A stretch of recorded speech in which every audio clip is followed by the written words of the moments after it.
नमस्कार। मैं अशोक पोटभरे आप सबका पोटभरे कॉमर्स क्लासेस में स्वागत है। आज का मेरा विषय है मैनेजमेंट अकाउंट और फाइनेंशियल अकाउंट में एक महत्वपूर्ण चैप्टर है अनुपात विश्लेषण, रेशो एनालिसिस या अकाउंटिंग रेशो, जो हमारे क्लास 12th सीजी और सीबीएसई के कोर्स में भी हैं। साथ ही ये कोर्स बीकॉम फाइनल के मैनेजमेंट अकाउंट्स में एक यूनिट है और साथ में बीबीए और एमकॉम के में भी ये चैप्टर्स हैं। आज मैं इसी चैप्टर्स को अपने कंटेंट के रूप में लिया हूँ और कॉलेज के छात्रों के लिए एवं इनके लिए एक प्रकार से डेमो है। मेरी नए सत्र में ऑनलाइन क्लासेस स्टार्ट होने वाली है ऑफलाइन के साथ। तो जो भी बच्चे अगर इस मेरे क्लास को आगामी सत्र में ज्वाइन करना चाहेंगे वो मेरे फोन से मुझे कांटेक्ट कर सकते हैं या मैं आगामी वीडियोस में इसकी सूचना आपको दूंगा। तो आज का विषय है मेरा अकाउंटिंग रेशो, लेखा अनुपात। जैसा कि मैंने बताया कि हमारे अकाउंट्स में 12th के बच्चों में सीजी और सीबीएसई के सिलेबस में है और इन हर प्रत्येक यूनिवर्सिटीज में, चाहे वो दुर्ग यूनिवर्सिटी हो, रविशंकर हो, बस्तर हो, सरगुजा हो, बिलासपुर, सभी यूनिवर्सिटीज में बीकॉम फाइनल के सिलेबस में हमारे मैनेजमेंट अकाउंट्स में एक यूनिट है और बीबीए में भी है और एमकॉम के स्टूडेंट के लिए भी ये वीडियो महत्वपूर्ण है। तो यहाँ पे लेखांकन अनुपात को टोटल 4 रेशो में बांटा गया है। पहला हमारा है तरलता अनुपात, लिक्विडिटी रेशो। दूसरा अनुपात है हमारा शोधन क्षमता अनुपात, सॉल्वेंसी रेशो। तीसरा है हमारा क्रियाशीलता अनुपात, एक्टिविटी रेशो। और चौथा हमारा है लाभदायकता अनुपात, प्रॉफिटेबिलिटी रेशो। तो ये 4 रेशो हमारे कोर्स में है और चारों रेशो से संबंधित हमें प्रश्न पूछे जाते हैं। आज मैं बताने वाला हूं आपको पार्ट 1 में अकाउंटिंग रेशो के तरलता अनुपात, लिक्विडिटी रेशो, और इसको हम फाइनेंशियल रेशो भी बोलते हैं। तो फाइनेंशियल रेशो में 2 आता है, एक लिक्विडिटी रेशो आता है और एक सॉल्वेंसी रेशो आता है। जो लिक्विडिटी रेशो होता है वो करंट एसेट और करंट लायबिलिटीज को आधार मान करके निकाला जाता है, जबकि सॉल्वेंसी जो आपका रेशो होता है ये फिक्स्ड लायबिलिटीज और फिक्स्ड एसेट्स को आधार मान करके निकाला जाता है। दूसरा हमारा है क्रियाशीलता अनुपात है, जिसको टर्नओवर रेशो भी बोलते हैं, एक्टिविटी रेशो भी बोलते हैं, जो मुख्यतः कास्ट ऑफ गुड्स सोल्ड, बेचे गए माल की लागत या विक्रय पर आधारित होता है।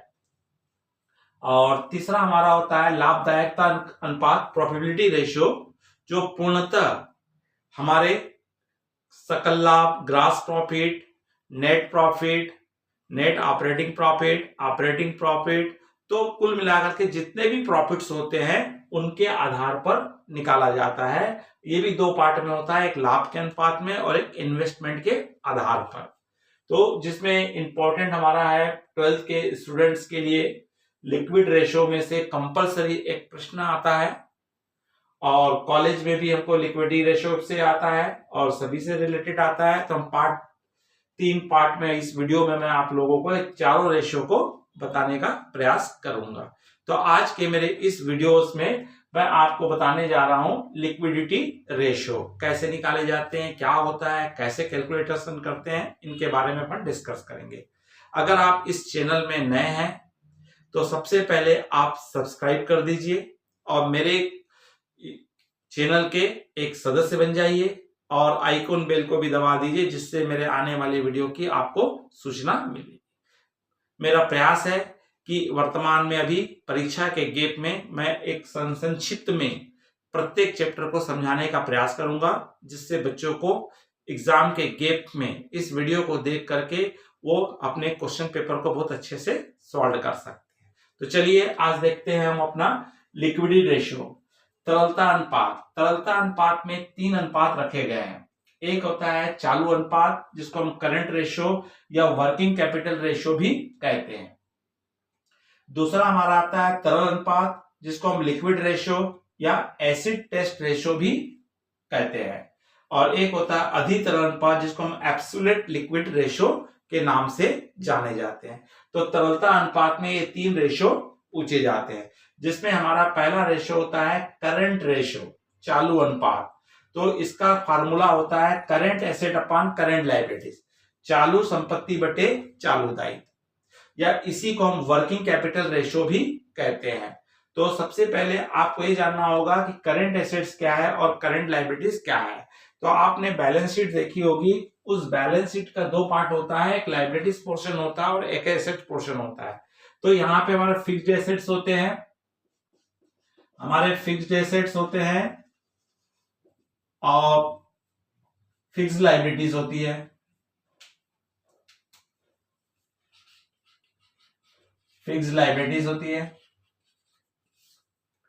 ठीक उसी प्रकार ये हमको सॉल्वेंसी में काम आते हैं। अभी हमको चाहिए करंट, तो बी हमारा पोर्शन होता है करंट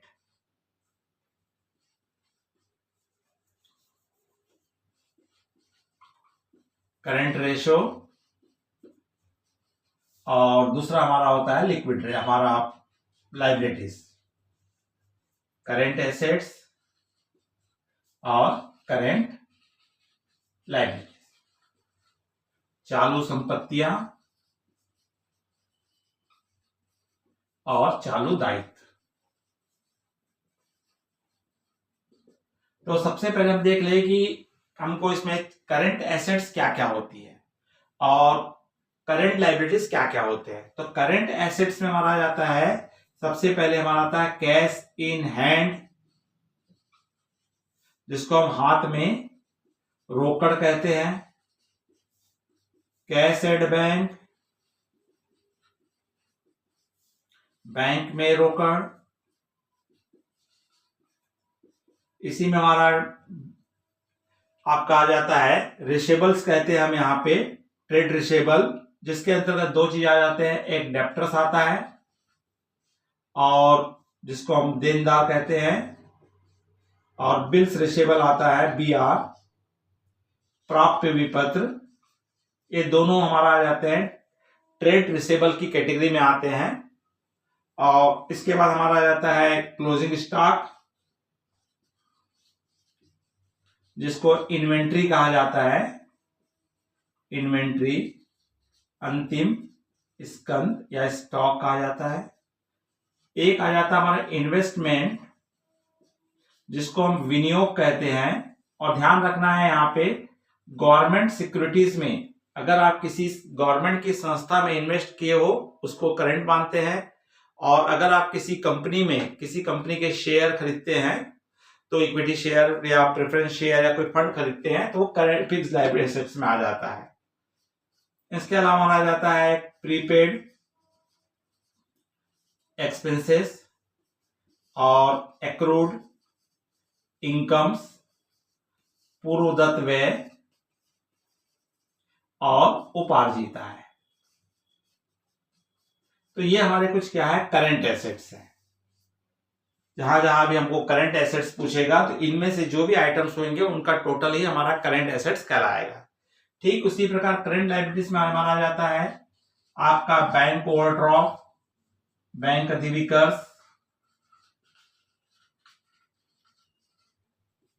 आपका आ जाता है क्रेडिटर्स, लेनदार, जिसको हम ट्रेड पेबल भी कहते हैं। इसके बाद आ जाता है आपका बिल्स पेबल, देय विपत्र, और इसके बाद हमारा आ जाता है आपके बैंक लोन, तो हमारा फिक्स लायबिलिटीज में चले जाता है, लॉन्ग टर्म्स में आ जाता है। तो इसमें हमारा आ जाता है आउटस्टैंडिंग एक्सपेंसेस, अदत्त व्यय, और अनएक्रूड इनकम, अनुपार्जित आय,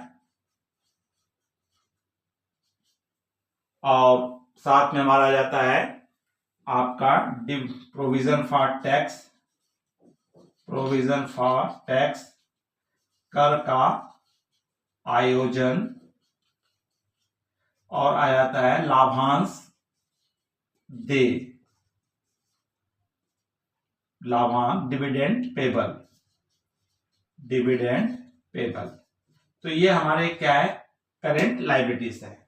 तो यहाँ पे करेंट लायबिलिटीज और करेंट एसेट्स अगर आपने पहचानना सीख गए तो आधा आपका 50% आपका क्वेश्चन क्या हो जाएगा, सॉल्व हो जाएगा। तो इस तरह से हमने देखा कि करंट एसेट क्या होते हैं, करंट लायबिलिटीज क्या होते हैं। अब इसी में एक हमारा आ जाता है कार्यशील पूंजी, बोलता है वर्किंग कैपिटल। क्या आता है, वर्किंग कैपिटल, जिसको हम इसको कहते हैं कार्यशील पूंजी कहते हैं, कार्यशील पूंजी। ये निकलता है current assets minus current liabilities. मतलब करंट एसेट्स में से करंट लायबिलिटीज को घटा दोगे, अर्थात चालू संपत्ति में से चालू दायित्व माइनस करने से आपका क्या निकल के आ जाता है, वर्किंग कैपिटल निकल के आ जाता है, कार्यशील पूंजी कैलकुलेट करके आ जाती है। तो जहां कहीं भी आपको किसी प्रश्न में आपको वर्किंग कैपिटल दिया रहेगा, आपको करंट एसेट या करंट लायबिलिटीज नहीं दिया रहेगा, तो आप वर्किंग कैपिटल के आधार पर आप करंट एसेट या करंट लायबिलिटीज कैलकुलेट कर सकते हैं। और जैसे ही कैलकुलेट हो जाएगा तो हम इस फार्मूला में फिलअप कर देंगे, फार्मूला पुटअप कर देंगे, तो हमको इसका रेशो प्राप्त हो जाता है। या हमको कई बार हमको डिटेल दिया रहेगा, तो उस डिटेल में से करंट एसेट में इनमें से कोई भी एसेट्स दी हुई है तो उस एसेट का टोटल और करंट लायबिलिटीज में जो आइटम्स दिए हैं उनका टोटल, तो आप फार्मूला में फिलअप करोगे तो आपको क्या मिल जाएगा, आंसर्स मिल जाएगा। तो हम देखते हैं कुछ एग्जांपल्स हल करके देखते हैं, तो हमको किस प्रकार से इसको हमको मिलेगा हमको क्वेश्चंस में, और किस प्रकार से हम इसको बना सकते हैं। तो सबसे पहले हमको करंट रेशियो का हमारा जो फार्मूला है आपको बताता है, करंट रेशियो बराबर current assets minus current liabilities. तो यहां पे ये माना जाता है किसी भी संस्था का 2:1 2:1 अगर आपका आता है तो संस्था का आदर्श अनुपात माना जाता है। क्यों? क्योंकि अगर किसी भी संस्था के पास उसकी एसेट से आधी लायबिलिटीज है, या हम कह सकते हैं कि वो अपने समस्त लायबिलिटीज का भुगतान करने के बाद भी वो सुरक्षित रह सकता है, तो ऐसी संस्था क्या मानी जाती है, गुड बेटर मानी जाती है। इसलिए इसका आदर्श अनुपात क्या है, 2:1 है। जैसे मान लीजिए किसी संस्था की एसेट 2 लाख है और इनकी करंट लायबिलिटीज कितनी है, 1 लाख है, तो अब इसका हमारे रेशियो निकाल लेंगे तो क्या मिला आपको, 2:1 मिला। कई बार ऐसा भी होता है कि मान लीजिए हमारी लायबिलिटीज, करंट एसेट कम है, करंट एसेट हमारी 75,000 है और करंट एसेट हमारे कितने हैं, 1 लाख है, तो आपको क्या मिलेगा, 3/4 अर्थात 3:4 रेशियो मिल रहा है। तो यहाँ पे 3:4 हम नहीं लेते हैं, हमारा प्रयास ये रहता है कि नीचे लायबिलिटीज को 1 माना जाता है, तो लायबिलिटीज को 1 मानेंगे तो 3 को 4 से आप डिवाइड करोगे तो 0.75 आएगा। क्या आएगा, 0.75 आएगा। अर्थात इसका हमें मान के चलते हैं कि अगर आपका ऊपर वाली संख्या अर्थात करंट एसेट कम है और करंट लायबिलिटी ज्यादा है तो आपका करंट एसेट का हमेशा पॉइंट में आएगा। अगर मान लीजिए करंट एसेट हमारी 25,000 होती और करंट लायबिलिटीज कितना था, 1 लाख था, तो 25,000 को 1 लाख से डिवाइड करोगे तो 0.25 आता, तो 0.25 into 1 रेशियो होता। या मान लीजिए 50,000 रुपए हमारी क्या थी, करंट एसेट थी और करंट लायबिलिटीज हमारी 1 लाख थी, तो क्या आता, 0.5 आता। तो ये ध्यान रखेंगे कि अगर करंट एसेट करंट लायबिलिटीज के तुलना में ज्यादा है तो हमेशा एसेट्स का क्या रहेगा, रेशियो ज्यादा रहेगा, लायबिलिटीज का 1 ही रहेगा। और अर्थात और अगर करंट लायबिलिटीज आपकी ज्यादा है और करंट एसेट कम है तो आपका लायबिलिटी एसेट्स का लायबिलिटीज 1 ही रहेगी, लेकिन करंट एसेट आपका किस में रहेगा, पॉइंट्स में रहेगा, 0.75, 0.25, 0.5 के रूप से निकाला जाता है। दूसरी चीज, कई बार जैसे मैंने कहा कि आपको प्रश्न में क्या दिया रहेगा, आपको 3 चीज हमको मालूम होगी तभी रेशियो निकलेगा। तो कई बार हमको क्वेश्चन में क्या करेगा, हमको क्वेश्चन में दे देता है वर्किंग रेशियो, दे वर्किंग कैपिटल दे देगा। क्या दे देगा आपको, क्वेश्चन में दे दिया है करेंट एसेट दे दिया है 1 लाख रुपए, और करेंट लाइबिलिटीज आपको नहीं दिया हुआ है, लेकिन आपको क्या दे दिया है, वर्किंग कैपिटल दे दिया है 1,50,000 रुपए। तो इसके बेस से हम क्या निकाल सकते हैं, करंट लाइबिलिटीज ज्ञात सकते हैं। तो हमारा वर्किंग कैपिटल का हमारा फार्मूला क्या है, वर्किंग कैपिटल बराबर होता है current assets minus current liabilities होता है। तो जैसे करेंट एसेट आपको कितना दिया है, आपका 1 लाख है, और आपको इसको एक्स मान लीजिए, आपको क्या दिया है, वर्किंग कैपिटल 1,50,000 दिया है। तो अब आपको क्या करना है, आपको यहां पर एक्स मान करके आप एक साइड रख दीजिए। तो आपका जब इधर आएगा वर्किंग कैपिटल, इसको इधर लाएंगे तो 1,50,000 और ये माइनस क्या हो जाएगा 1 लाख। तो आपका क्या निकल के आ जाएगा, ये तो 50,000। तो इस तरह से हमारा क्या है, तो आप इस तरह से आप क्या कर सकते हैं, जो भी हमको नहीं दिया हुआ है तीनों में से अगर कोई भी चीज आपको 2 चीज मालूम है, अगर करंट एसेट वर्किंग कैपिटल मालूम है तो करंट एसेट मालूम है, तो करंट एसेट वर्किंग कैपिटल में एक्स मान के आप साइड चेंज करके निकाल सकते हो।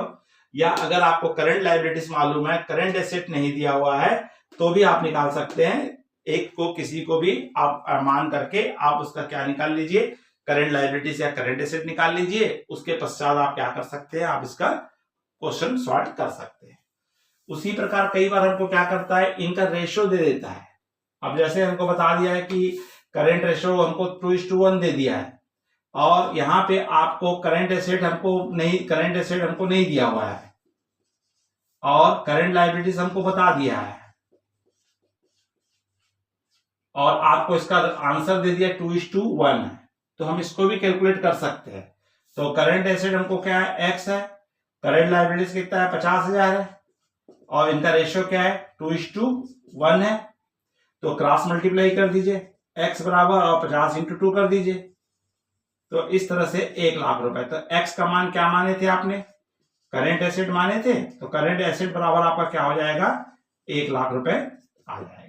तो इस तरह से आपको क्वेश्चंस में 2-3 प्रकार से घुमाएगा। या तो कुछ आपको आइटम्स दिया रहेगा, तो उन आइटम्स को आप टोटल करके करंट एसेट का टोटल ले लीजिए, करंट लाइबिलिटीज का टोटल ले लीजिए, इस फार्मूला में लगा के आंसर आ जाएगा। सेकंड कंडीशन में आपको क्या करता है कि आपको वर्किंग कैपिटल दे देगा, करंट एसेट या करंट लायबिलिटी दोनों में से एक अपसेंट करेगा। तो आप उस फार्मूला में लगा करके working capital equal current asset minus current liabilities के फार्मूला में लगा करके आप कैलकुलेट कर सकते हैं। कई बार क्वेश्चन में आपको रेशियो दे देगा और किसी एक आइटम को क्या कर देगा, अपसेंट कर देगा। तो आप इस फार्मूला में भी आप इस तरह से निकाल करके आप निकाल सकते हैं। तो 3 तरीके से आपको करंट रेशियो पूछेगा, और 3 तरीके से करंट रेशियो पूछेगा, उनमें से जो भी सिस्टम से होगा आप उससे आप क्या कर सकते हो, वर्किंग करके आप करंट एसेट निकाल सकते हो। दूसरा हमारा आता है मेन पॉइंट में आपका सेकंड हमारा है तरल अनुपात। क्या अनुपात है आपका, तरल अनुपात। तो करंट रेशियो की जगह में हमारा क्या आ जाता है, लिक्विड रेशियो आ जाता है, लिक्विड रेशियो। और करंट एसेट की जगह हमारा जाएगा लिक्विड एसेट्स माइनस, कई बार करंट एसेट ही लेते हैं और कई बार लिक्विड एसेट लेते हैं, लिक्विड लायबिलिटीज। और इसके लिए हमको यह माना जाता है कि लिक्विड रेशियो तरल अनुपात किसी भी संस्था का 1:1 आधार होता है। मतलब जितनी उसकी करंट लायबिलिटीज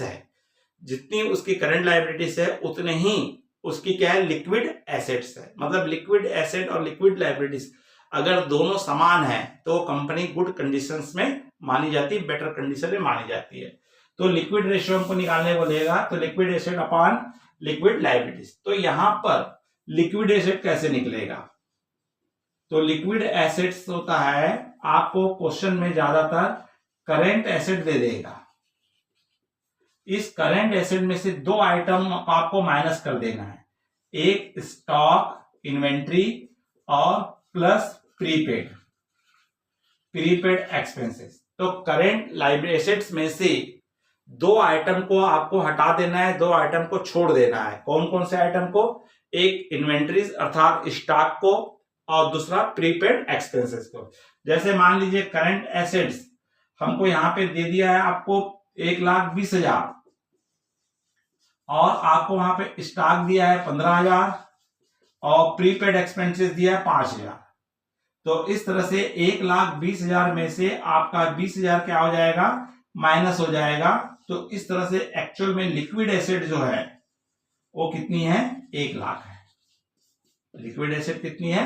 1,00,000 है। तो यहां पे हम क्या लिखेंगे? लिक्विड एसेट लिखेंगे, करंट एसेट नहीं आएगी।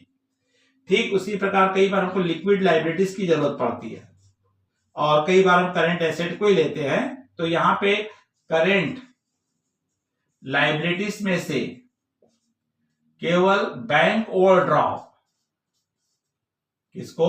बैंक अधिविकर्ष, बैंक ओवरड्राफ्ट को क्या कर देते हैं? हटा देते हैं। केवल एक ही आइटम छूटता है करंट लाइबिलिटी साइड में से। करंट लाइबिलिटीज जितनी भी है उसमें से केवल आप बैंक ओवरड्राफ्ट को हटा दीजिए। जैसे मान लीजिए एग्जांपल के रूप में हमको करंट लाइबिलिटीज दिया हुआ है कितना? 75,000 और वहां पे हमको बैंक ओवरड्राफ्ट दिया है कितना? दिया 25,000। तो बैंक ओवरड्राफ्ट हटा दीजिए, तो जो बाकी बच गया है वो आपके लिए क्या कहलाता है? लिक्विड एसेट कहलाता है।